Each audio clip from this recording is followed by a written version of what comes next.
آج ویو 360 میں democratic party کے نیشنل کنونشن میں کاملا ہیرس کی صدارتی امیدوار کے لیے باضابطہ نامزدگی.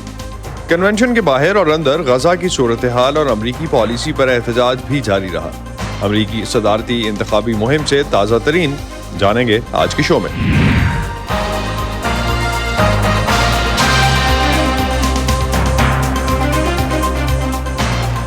وائس آف امریکہ کے واشنگٹن اسٹوڈیوز میں آپ سب کو خوش آمدید. آپ دیکھ رہے ہیں پروگرام ویو 360 اور میں ہوں اسد اللہ خالد. امریکہ کے شہر شکاگو میں ڈی این سی یعنی ڈیموکریٹک پارٹی کے 4 روزہ قومی کنونشن کا آج آخری دن ہے. روایتی طور پر امریکہ کی دونوں بڑی سیاسی جماعتوں کے الگ الگ کنونشنز میں تمام امریکی ریاستوں سے آنے والے پارٹی مندوبین یا ڈیلیگیٹس باضابطہ طور پر اپنے امیدوار کا فیصلہ کرتے ہیں اور یہی امیدوار نومبر میں ہونے والے صدارتی انتخابات میں ایک دوسرے کے مد مقابل ہوتے ہیں. منگل کے روز مختلف امریکی ریاستوں سے ڈی این سی آنے والے ڈیلیگیٹس کی اکثریت کی حمایت ملنے کے بعد کاملا ہیرس اور ان کی نائب صدارت کے امیدوار ڈیموکریٹک پارٹی کی باضابطہ نامزدگی حاصل کر چکے ہیں. صدر جو بائیڈن، سابق صدور براک اوباما اور بل کلنٹن، سابق امریکی وزیر خارجہ ہلری کلنٹن اور ڈیموکریٹک پارٹی کے کئی دوسرے رہنماؤں کے علاوہ اوپرا ونفری جیسی شخصیات نے اس کنونشن میں کاملا ہیرس پر اپنے اعتماد کا اظہار کیا ہے. اپنی پارٹی کی طرف سے کئی ہفتوں کے دباؤ کے بعد جب 21 جولائی کو صدر بائیڈن نے صدارتی دوڑ سے دستبرداری اور کاملا ہیرس کی ڈیموکریٹک پارٹی کی صدارتی امیدوار کے طور پر اپنی حمایت کا اعلان کیا تھا تو امریکی سیاست میں غیر معمولی طور پر ایک غیر یقینی کی سی صورتحال پیدا ہوئی تھی. لیکن آج ایک ماہ بعد کیے جانے والے پبلک سرویز کے نتائج اور مبصرین نومبر میں ایک سخت مقابلے کی پیشگوئی کر رہے ہیں. آج کے پروگرام میں ہم جاننے کی کوشش کریں گے کہ اس کنونشن کے بعد نومبر کے انتخابات تک ٹرمپ بمقابلہ ہیرس انتخابی مہم کتنی اہم ہونے والی ہے. منگل کے روز سابق امریکی صدر براک اوباما نے اپنے شہر شکاگو میں ڈیموکریٹک کنونشن سے خطاب کرتے ہوئے نائب صدر کاملا ہیرس کو نومبر کے صدارتی انتخابات میں ڈونلڈ ٹرمپ کی بالکل درست مد مقابل قرار دیا تھا. اب تک کے اس کنونشن کے کیا ہائی لائٹس ہیں، آئیے جانتے ہیں وی او اے کی اس رپورٹ میں. ڈیموکریٹک نیشنل کنونشن میں سابق صدر باراک اوباما کا ان کے اپنے شہر شکاگو آنے پر استقبال کیا گیا.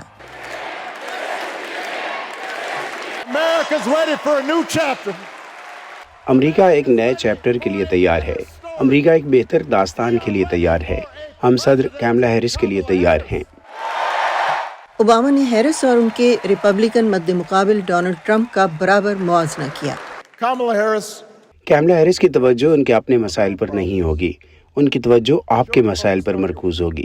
ایسا نہیں ہے کہ صدر کے طور پر وہ صرف ان کو ساتھ رکھیں گی جو ان کے حامی ہیں اور ان کو سزائیں دیں گی جو ان کے حامی نہیں ہیں. وہ ہر امریکی شہری کے لیے کام کریں گی. کاملا ایسی شخصیت ہیں. اوباما کا تعارف ان کی اہلیہ میشیل نے کروایا، جنہوں نے کہا کہ ہیرس کی انتخابی مہم کا عرصہ کم ہے، چنانچہ انہیں منتخب کروانے کے لیے ڈیموکریٹس کو زیادہ محنت کرنا ہوگی. ہمیں اس فکر میں مبتلا نہیں ہونا چاہیے کہ آیا ہمارا ملک کاملا جیسی کسی شخصیت کو منتخب کرتا ہے یا نہیں، بلکہ ہمیں کاملا جیسی شخصیت کو منتخب کروانے کے لیے ہر ممکن کوشش کرنی چاہیے. اگرچہ ڈیموکریٹس نے اس ماہ نامزدگی کا اپنا عمل مکمل کر لیا تھا، لیکن پھر بھی ریاستوں کی رسمی رول کال کی گئی.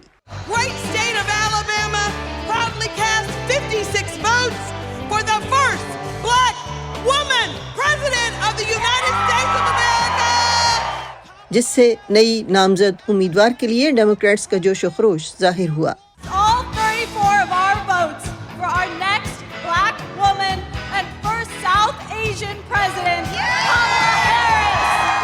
ہیرس نے ریاست وسکانسن کے شہر ملواکی میں ریلی کے مقام سے مندوبین کا شکریہ ادا کیا. So to everyone in Chicago and across America, thank you. Thank you. Harris کے شوہر نے بھی کنونشن کے شرکاء سے خطاب کیا اور بتایا کہ ان کی اہلیہ ایک خوش مزاج جنگجو ہیں. وہ یہ یقین دے کر چلیں گی کہ ہم کسی بھی علاقے سے تعلق رکھتے ہوں، کیسے بھی نظر آتے ہوں، ہم تب مضبوط ہوں گے جب ہم اس کے لیے جد و جہد کریں گے جس پر ہم یقین رکھتے ہیں، نہ کہ صرف اس کے خلاف جس سے ہمیں خوف ہے. کنونشن کی دوسری رات وہ لوگ بھی نمایاں تھے جو ٹرمپ انتظامیہ کے سابق ممبر اور ریپبلکن عہدیدار تھے جو ہیرس کی نامزدگی کی توثیق کر چکے ہیں. ٹرمپ نے بہت سے بڑے بڑے وعدے کیے ہیں، غیر محدود اقتصادی ترقی، امریکی مینوفیکچرنگ کی تجدید، ایک محفوظ سرحد. معلوم ہوا ڈونلڈ ٹرمپ کی صرف باتیں تھیں. بدھ کے روز ریاست منیسوٹا کے گورنر ٹم والز